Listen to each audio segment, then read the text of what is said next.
Students, இன்றைக்கி நம்ம Hindi language எப்படி ஈஸியாக படிக்கிறதுன்னு கற்றுக்க போகிறோம். இன்றைக்கி டே 1. வித்தின் 7 டேஸ்க்குள்ளே நம்ம சூப்பராக ரீட் பண்ண கற்றுக்க போகிறோம். ஆ ஆ இ ஈ உ ஊ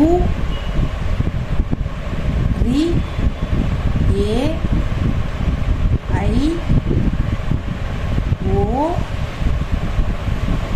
ஔ அம் அஹ. தமிழ் மூலமாக கற்றுக்கலாம்.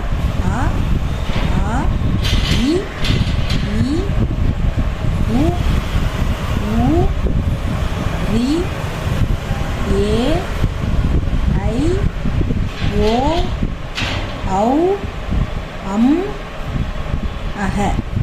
நாளைக்கு டே 2 கிளாஸில் வெஞ்சன் பார்க்கலாம் ஸ்டூடெண்ட்.